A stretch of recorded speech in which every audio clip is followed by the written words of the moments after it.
Sumainyo ang Panginoon. At sumarin. Ang mabuting balita ng Panginoon ayon kay San Marcos. Papuri sa iyo, Panginoon.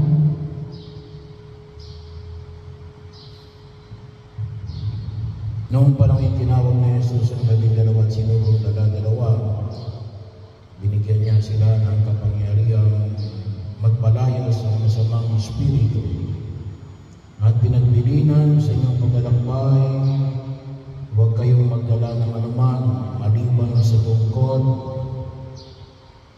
ni pagkain, balutan, salapi sa inyong lungkutan, o bihisan ay huwag kayong magdala, ngunit magsuot kayo ng panyapa. Sinabi rin niya sa kanila, at sa alimang tahanan ninyong tuluyan manatili kayo hanggang sa pag-alis ninyo sa bayan ninyo.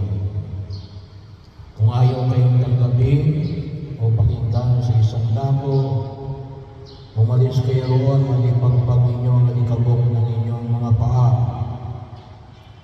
bilang babala sa mga tagaroon. Kaya tumayo ang 12 at nangaral sa mga tao na pagsisihan nila daligdan ng kanilang mga kasalanan.